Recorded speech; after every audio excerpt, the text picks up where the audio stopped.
You are now entering Armbar Audio. Hello, and welcome to a new episode of Armbar Audio. I'm your host, Tim Farley, and next to me is my trusted companion, John Kearns. What's up, everybody? We are back, and we're just going to catch up with you guys. I don't think we've had a podcast this calendar year. I don't think so either. So we're just going to talk about whatever we want to, and hopefully you enjoy it. This is the... maybe there will be points of contention, and you can talk about it. Maybe. But This is like the rebirth of Armbar Audio. Yes. We are born We've been again. talking about it for a while. Yeah, it's just things have been going on. John moved. John got a promotion. Yeah, John. New spot. Hey, what up, yo? And I have In the new spot. been focused on getting better. Your life, yeah. Yeah, And getting better yeah, while doing it. that's right. Doing better. In here, Every day. in every way, except obviously not in the weight loss department. You've had other shit to do. Don't worry. Fuck it, they don't like it. It's more for somebody else. You know what I'm saying? Sure. Anyways, so this past year, it's not like John and I haven't discussed wrestling with each other. We're in a Yeah. group chat with our friend Drake, who used to be on the Phenomenal podcast. He's been on our podcast a couple of times. And, of course, you know, our You know him. You love practical him. third member, Sid the Nerdy Mark. And one of the main things that we have gone back and forth on was this right here. Yeah. I was very concerned if ROH would have its own identity because leading up to the actual show on Honor Club, you know, there was a lot of ROH workers and champions in AEW, whether it be on dark shows or main shows. And, I kind of got a little rubbed the wrong way. But now that we're a pay-per-view and about 8 episodes in, I would say some of my concerns still exist, but they've dissipated a bit. And I really enjoy Ring of Honor. Yeah. One of the main reasons I enjoy Ring of Honor television is an obvious anchor for them, Athena. Yeah, Now, for sure. if you remember, John, whenever she became the ROH Women's Champion, I was kind of annoyed. Yeah, I think a lot of people were because, like, it was like we hadn't seen Mercedes Martinez for a long time, and Ring of Honor comes around, and you're like, oh, great. Finally, Mercedes Martinez might be getting the camera time that she deserves. And then she lost the title, the first defense under the Tony Khan umbrella. Well, yeah, like under the big time Yeah. Tony Khan umbrella, Yeah. because she beat Serena Deeb. Yeah. But like my thing was, I wanted Athena to be a big thing in AEW. In AEW, yeah. But now, as Ring of Honor has went on, and as I've listened to some podcasts with Athena, I think it's great because for people who have watched Ring of Honor in the past, the women's division never really got off the ground. In the early days, there would be a match. The Women of Honor. Yeah, there would be a match here and there, but never really a division. And then they had a division for a little bit with Kelly Klein and Mayu Iwatani. I think they wrestled each other at the Madison Square Garden show, but then things happened there where it kind of fell apart. And then right before the pandemic or during the pandemic, they had the Women of Honor title tournament, and Roxanne won, but then she went to WWE. And then Ring of Honor kind of went into this mode where, Sinclair didn't know where it was going, and then eventually Tony Khan bought it, blah, blah, blah. So to have a woman like Athena, who, in my opinion, is one of the best women's wrestlers on the planet, Oh, yeah. to be holding it down and actually solidifying the title for the first time in history is pretty fantastic. Yeah. She's been putting on banger after banger. Yuka Sakazaki, Emi Sakura. Last week she did Heather Reckless, Ashley D'Amboise, Willow Nightingale. How could I forget that? And she's just her whole like porcelain hussy thing where like at Super Card of Honor where she broke the porcelain doll at first. Yeah. Like her character and her promos, just everything about Athena is high gear right now. I like, and they sort of touched on it on the most recent Ring of Honor TV. Ian Riccaboni talked about Riccaboni. It's like a multiple personality thing with her right now. Yeah. Like where she jumps into these other these different moods throughout the match, where she does that thing. She does that thing where she like jumps like a court jester. Yeah. You know what I'm talking about? Yeah. Yeah. But then she'll go right back to serious. And I just went to Dynamite a couple days ago. Yeah, we're gonna get into that. And Ring of Honor kicked off the show, or kicked off the live wrestling that we got to see. Unfortunately, we were late getting in, so I did not see. Athena was already having her match when we got in. I didn't get to see who it was against. I couldn't notice, but it was great. Yeah. It was great, and I'm excited for people to see it.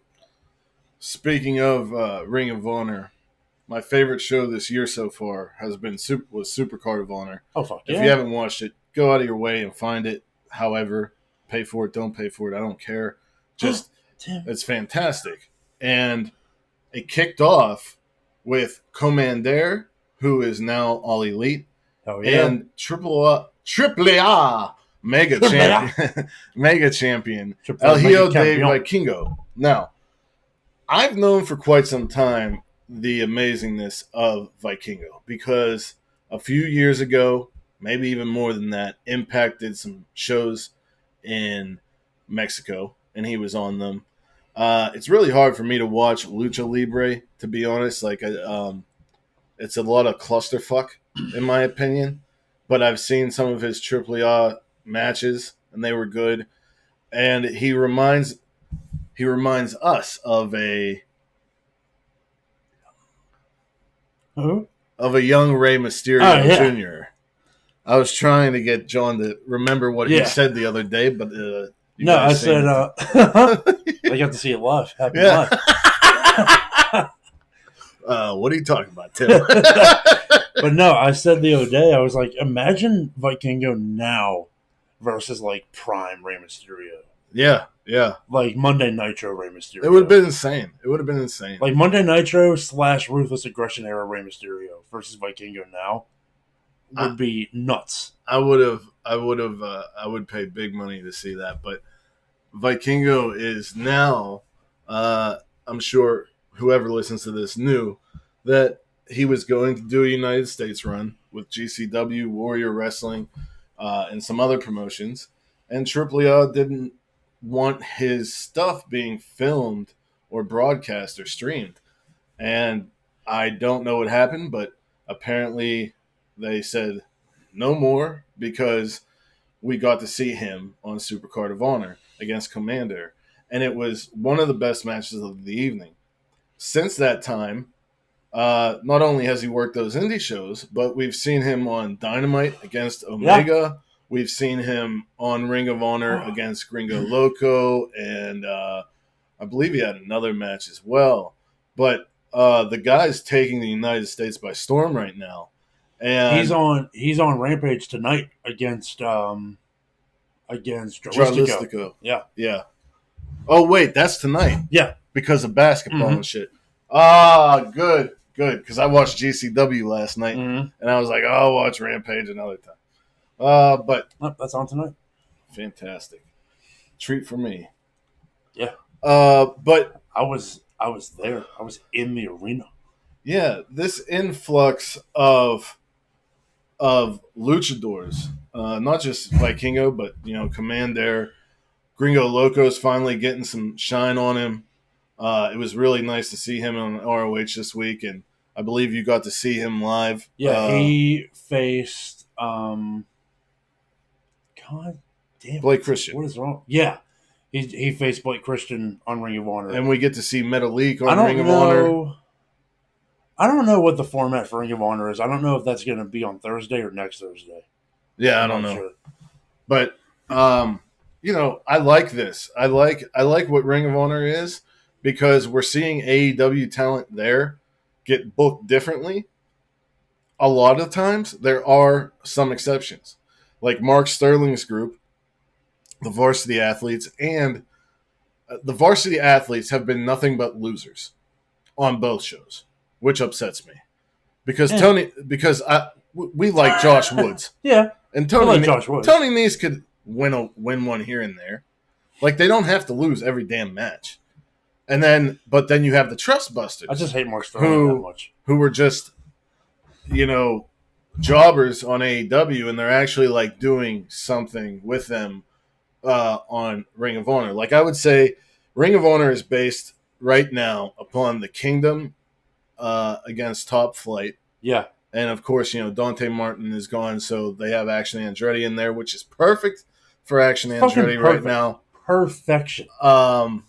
We have Athena holding it down. Samoa Joe, the Pure Championship, which is being defended almost every week. Konosuke Takeshita's getting some shine on there. Takeshita is getting the wins on Ring of Honor. I still don't know if he's ever had a win on AEW television. I think he has. Well, it was a long time before he got one. Yeah, and we'll get to that. And we have we got this thing going on with the Dark Order and Vincent's group. Yeah, it was nice to see the Righteous finally come back. But it seems like they're targeting. No, they were there. Vincent wants Stu Grayson. And a little bit of a spoiler. When we were at Dynamite, Grayson and Uno had a tag match, and Vincent and his guy Dutch. What's his name? Dutch. Yeah. Just they were up on the stage watching in chairs. Yeah. Yeah. Vincent is cool. Yeah. Vincent has a very cool vibe. What's funny about Vincent is when he started this whole Righteous thing, everyone was like, "Oh, he's just trying to be Bray Wyatt." Well, look at Bray Wyatt now, and look at Vincent. I kind of wish Bray was involved. I kind of wish Bray would have never became the Fiend. I kind of wish Bray wouldn't have come up with all these things and just stayed cult leader. Yeah, like I wish him and Eric were still together. It's all screwed up. Yeah. Like his return has just been abysmal. I hate to say it. I think Brody passing had a very big effect on him. Oh, definitely. But like they were so slow with his return, and like I don't know. So I'll tell you what, I liked Braun Strowman a lot more when the Wyatt family was a thing.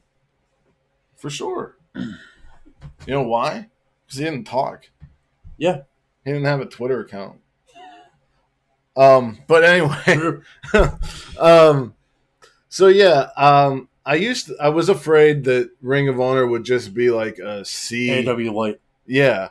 And then I would be like, well, then why does AEW Dark exist? But it's finding its own identity, and the fact that Shibata came back and is a pure champion, fuck yeah, is fantastic. I kind of view it the same way that I viewed FCW before it became NXT. Like it is its own thing, but it's still connected. Right. And I think if they can use Ring of Honor the same way WWE used NXT at first, Like black that'd be and cool. gold. Yeah, Yeah, that'd be cool. yeah, I agree. And that I did say Like that a Supercard feeder felt system. like a black and gold show. Felt like a black and gold takeover. Yeah. And then another guy who belongs in ROH right now. I don't care what anyone says. Is Lee Moriarty. His match That match against with Takeshita was Takeshita, fucking nuts. because he was allowed to do his thing. He wasn't just like a I member said of the firm. The exact same fucking thing I said. That is the most Lee Moriarty match that Lee Moriarty has had since coming to AEW. Yeah. Except like maybe his first one. Yeah. Which I think was against somebody's like super technical. I don't remember. Mhm. But yeah. That match was amazing. And the fact that they followed that immediately with Gringo and Vikingo was nuts. Right. Right. And it also seems like another thing that I like about it is with Loco on there, with Vikingo, with Blake Christian. It seems like Tony Khan is treating independent contractors like real independent contractors. Yeah. You know? And giving them health insurance at the same time. Yeah. How about it? Because we know And paying for Vikingo their is travel. AAA. When we know Christian and Loco are GCW staples. Staples. Majorly. So, yeah, Ring of Honor, if you're not watching it right now, change your mind and give it a shot, because it's quite good. You even got Billy Starks on there sometimes. Yeah.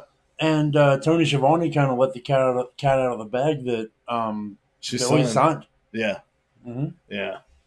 Great young talent. A lot of people can't wait for Nick Wayne to show up. A lot of people who don't follow GCW and have only seen her on AEW are like so enthralled, amazed at how good she is. Yeah, at her age, and I'm like, where you guys been, bro? Like, she's been killing the indies for like 2 years, and she just got back from Tokyo Joshi Pro. Wait till fucking Nick Wayne shows up, man. Oh man, people aren't gonna know what hit him. I just hope they sign. I hope Jordan Oliver. They sign Jordan Oliver. I hope they give him the Young Dumb and Broke music in AEW. Yeah, that would be like, wild. I don't care if he's paired with Nick Wayne or not. Yeah, I want this. He deserves it. Yeah, I want good. You want the East-West Express together. I do, but even if they didn't, I still want good things for Oliver. But anyways, so AEW. We're going to talk about ROH and AEW because that's what we mainly watch every week. I can tell you a lot of things about what's going on in Japan. I think it's the easiest to watch. I'm just going to throw this little bit out there. Jake Lee left All Japan Pro Wrestling, and he is now the GHC champion. Yeah. Apparently, last weekend, he had an amazing match against Nakajima. I still haven't seen it yet. My fucking dude, Sonata. Let's go, baby. There. Sonata changed his look, joined Just 4 Guys. Now they're Just 5 Guys with flipping burgers, Tai Chi, and he beat Okada, and I'm so happy because, like, no matter what you think about Sonata, and if you think he's still just a mid carder and they gave it to him, blah blah blah, I don't give a shit if that's what you think. It's still a good move because what is the main event? Every New Japan show. Sonata. Okada. Naito. Ospreay. Tanahashi. He gets in there. Right? Those 4 names. Well, I was going to say White, but White isn't in New Japan anymore. They'll throw Shingo in sometimes. Right. Who is the king of pro wrestling right now. Fucking right. But like... even before the title. We've always complained that the main event scene was always... The main event scene was very... Thin and also... repetitive. Yeah. WWE-ish in that way. Yeah. It's the same match every big show. Exactly. Yeah. And yeah, it's just a breath of fresh air. Not that I don't like Okada. And Aussie Open are champs, and they're so deserving. FTR pulled their heads out of their asses. Something like that.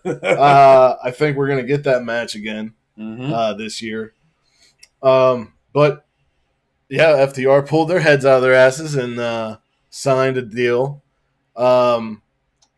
There's still things going on with another guy The that, AEW tag titles are back where they belong yes, with the top guys.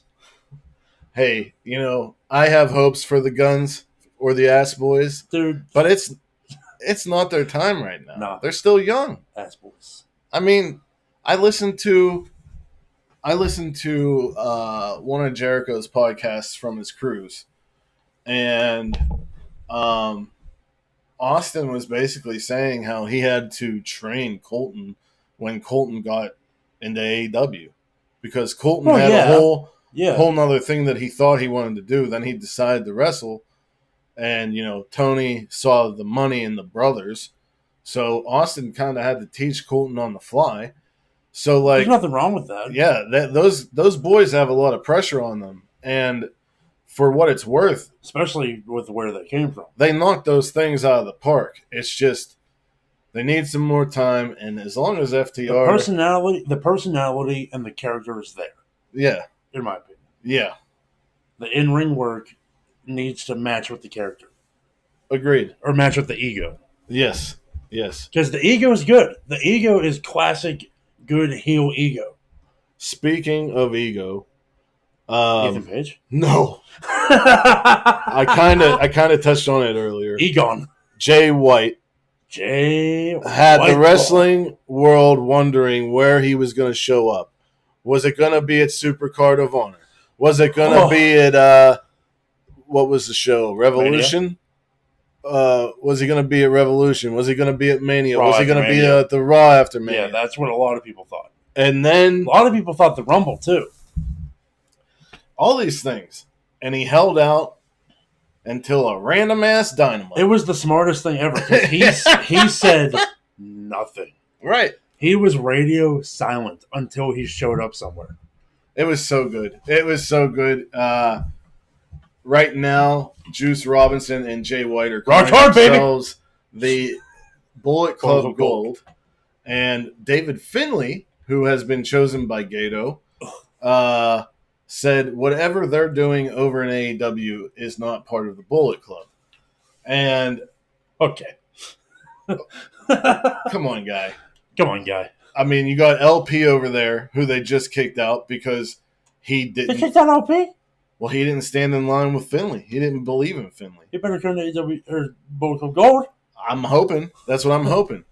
Honestly, in my opinion, if Jay White is claiming Bullet Club, that's where Bullet Club is. I don't really buy Finlay. Because he never officially left, and it was never officially kicked out or anything. He got kicked out the same way everybody else did, though.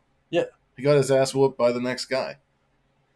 So, I mean, I guess he did, but he's still the embodiment of that idea, of that attitude. Mm-hmm. I'm not buying David Finlay as it either, and I was really excited for Finlay at first, but they're not doing it. It seems like they don't know how they want to go about it, and maybe they're going to address it at Forbidden Door. That would be interesting for me to see. But back to AEW.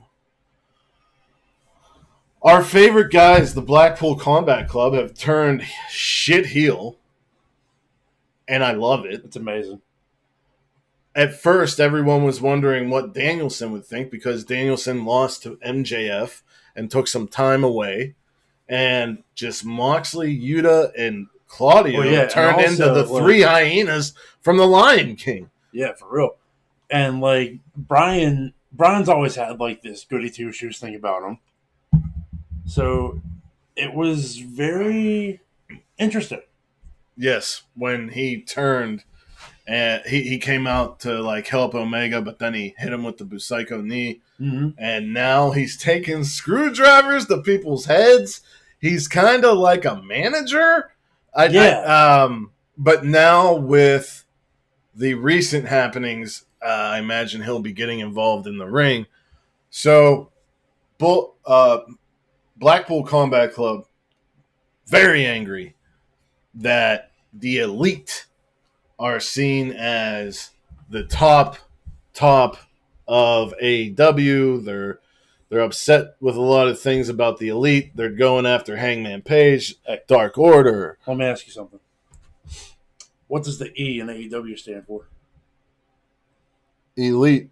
Elite. Suck it up. But John Moxley said we put the E in elite, not you. I don't know about that. So they've been going after everybody. They even busted up Don Callis, who some of us thought was kind of orchestrating all this.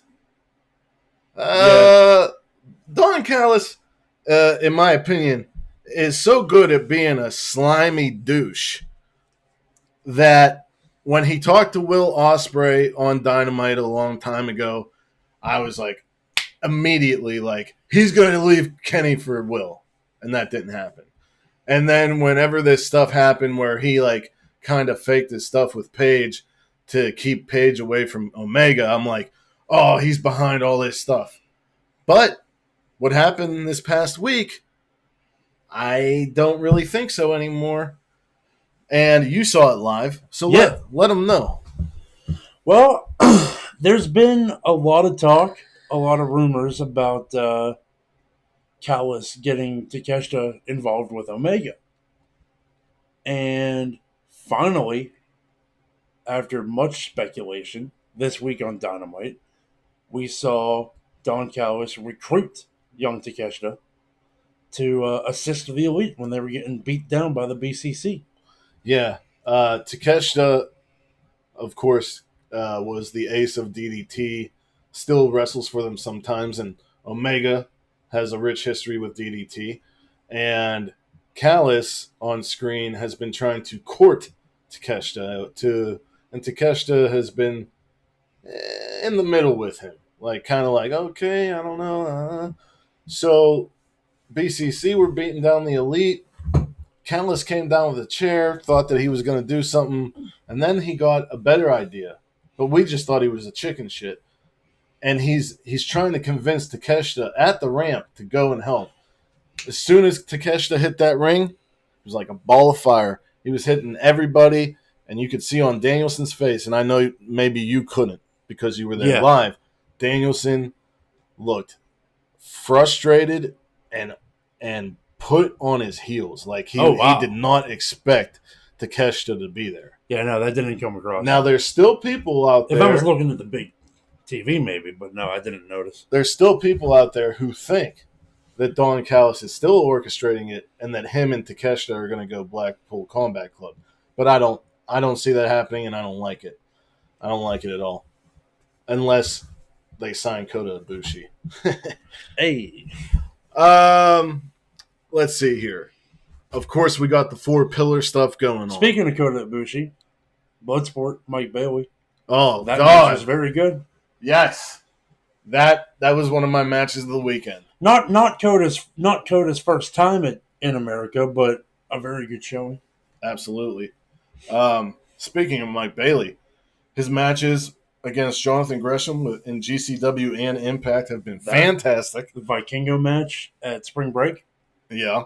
Oh. All of Spring Break was fucking amazing. Spring Break was fantastic. Spring Break was my favorite show of Mania Weekend. Supercard of Honor for me. That was Mania Weekend. Holy fuck. Okay, yeah. Spring Break was my favorite show of the collective. Right. Those 2 shows really were like the shit. So we got the main story going on in AEW is MJF, who's a pillar of AEW, who's the champion, and Tony Khan decided to pull the trigger on the 4 pillars match. Right now, we've been getting a lot of in-ring promos between the 4 of them, and it's been pretty damn good. Darby Allin has been the most consistent on the microphone, and in my opinion, deserves to be on the microphone more often. Yeah. Sammy Guevara. I really like it. I like Darby's really coming into his own finally. Yeah. Well, I think he's given the opportunity. Yeah. That's the difference. Now, Jungle Boy, he's been given the opportunity, and sometimes he knocks it out of the park, and sometimes he comes up a little short, in my opinion. There's something about him. What do you think this week? I mean, on promos. Yeah, I know. This week, honestly, the promos didn't really need to happen. Yeah. I think we're past the point of talking.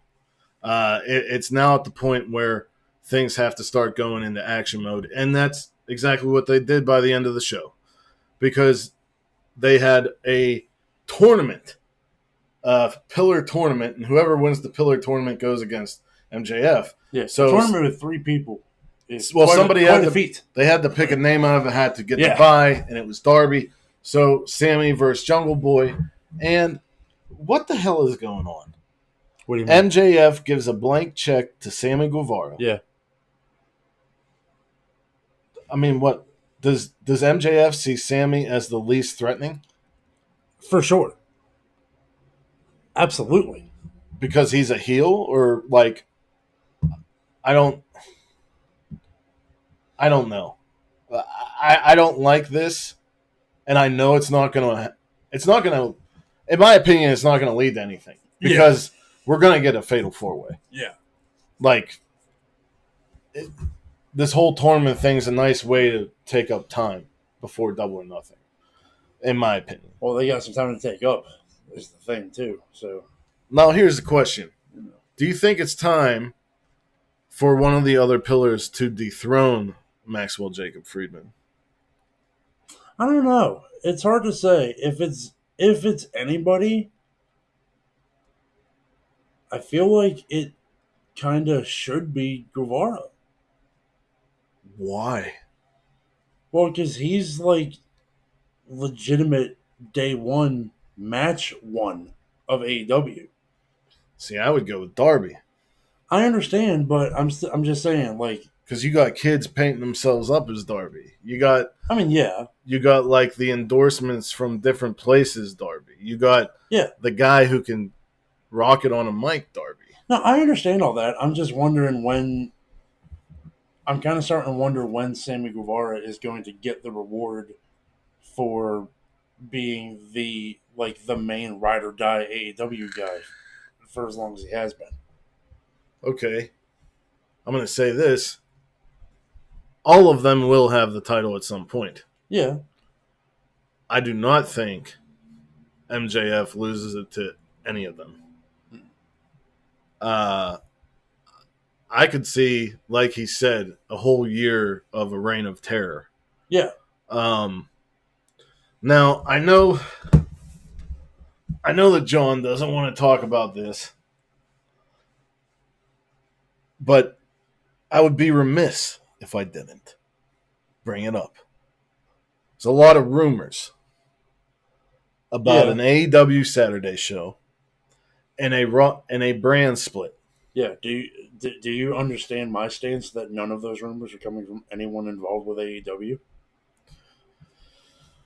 Still, there's a lot of talk. There's a lot of talk. And I want to say... a lot of talk. That's all it is. I'm saying this. If you're going to have a Saturday show, take away Dark and Dark Elevation. It's too much wrestling. One of the main reasons... well, there's a lot of main reasons. But one of the main reasons I stopped watching WWE was because I felt overkilled. Yeah. Second, if you're going to spread the brand, it should be to maximize the exposure of talent. Mm-hmm. That is, a lot of people have complained over the years, the little 3.5 to 4 years, that AEW's roster is bloated. I've been saying it's always been a ridiculous fucking opinion, but at the same time, there is some merit there. But now you got Ring of Honor, right? Yeah. You got Rampage. You got Dynamite. If you're going to add a Saturday show, and even if you don't, if you're going to split the brand, it should be for talent exposure and not because your employees can't get along. Yeah. I'm not taking anyone's side here on our show or in general. I still don't think any of it's real. Like in general? In general, You mean him coming back or like everything that happened? everything that happened? You think it's all kayfabe? I don't think it's all kayfabe. I think it's all blown out of proportion.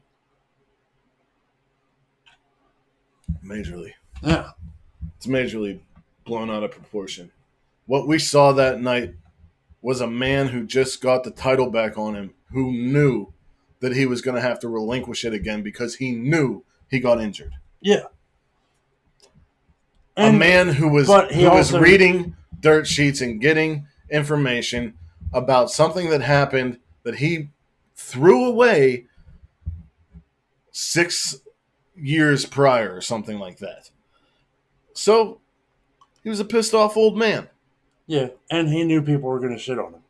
Right. And, you know, I did see a tweet from Dax that said everybody should just make up and apologize. And Punk agreed with him. So it I said, everybody. Who's everybody? Well, I mean, there has to be some type of mutual thing. Because here... Do you think Kenny should apologize? Kenny, who got attacked and bit by a human man?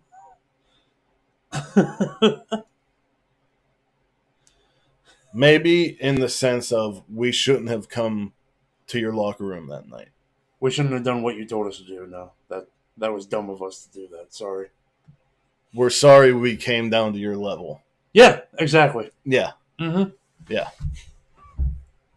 Yeah. CM Punk needs to be humbled before he gets another chance at wrestling, in my opinion. And I've been a Punk fan the whole time I've known his existence. Me too. But the man needs to show some fucking humility. And if that doesn't happen, You want to end up like Miro? I don't give a rat's ass if you make another show just so you could have him, so you could have him versus Jericho and whatever. No, I want you all to make up, and I want you all to wrestle each other. I have 4 months leading up to All In my head just for them and how they could sell out that show or at least get close to it. I need people to start putting respect on Jericho's name. It's not that I don't want to see Jericho wrestle anymore. It's that I don't want to see Jericho and Punk. I saw two Jericho and Punk programs in WWE. They need to bury the hatchet. What makes you think it's going to be Jericho and Punk in the first place? Because that's what the rumors are. None of that is real. Because Jericho said that he would be the liaison between him and everybody else. He would be willing to go talk and blah, blah, blah, blah. Well, that's Jericho being Jericho. Yeah. A fucking professional. Yeah. The most professional. Sorry, Brian Myers. Jericho's the best brother in the history of wrestling. But, yeah, if you're going to do the brand split, it should be for talent exposure, not because children can't get along. And yes, I mean to say that because if they were professionals, they would be able to get over it. I don't give a fuck who that's about, and I don't care if you're like, oh, the Elite, oh, CM Punk. Fuck that. They're all grown ass men. Do what's best for business. Yeah. And with that, oh, is that it? I think so. Yeah, that's it. Did you talk about everything you want to talk about with Vikingo and everything? Yeah, we talked about Vikingo first. I know we did. No, we didn't. Yes, we did. It was like in the middle. Who knows? Not me. It's Saturday afternoon. We're both tired and fat. So I went and saw Gabriel Iglesias yesterday. Yeah. We got there at 10. Gabriel hit the stage at 11:15. You can get out till 2. And did not leave the stage until 1:45. Yeah. Yeah. So I'm done. Yeah. I'm done too. Done for the day. That's what I was saying. You were like, "Is that it? Did you talk about it?" Yes, I'm done talking. It just seemed like it went fast. That's how it goes, baby. We're bullshitting. Bullshit. We ain't done this in a while. You're not used to that. Right. Anyway, wherever you are in the world, whether it's morning, noon, or night, you have a great one, and peace and love to all of you. To all of you. Bang! Also, peep the hat. Wrestlers Lab. Wrestlers Lab. We are sponsoring Wrestlers Lab upcoming show in New Kensington. 7 years of science. It's the 7th anniversary of Wrestlers Lab. MV Young's going to be there. Eel O'Neill's going to be there. Erica Lee is going to be there. Hong Kong. There's going to be a lot of great indie talent. What's up? Also, shout out to D.A. Donny Boy, the man who did the theme song for Inside the Indies. He just dropped a new album called The House Show. It's on all streaming platforms. I use Spotify, so that's where I hear it. Check it out. It's really, really good hip-hop. Yeah, so we're back. We're not going to be weekly. We might not even be bi-weekly. But we're still alive, and we're still watching wrestling. Yeah, we want to shoot at least monthly. We want to be at least monthly. Yeah, yeah, for sure. At least monthly. I'd like to shoot for bi-weekly, but we'll see what happens. Who knows? Yeah. But yeah, that's it for us.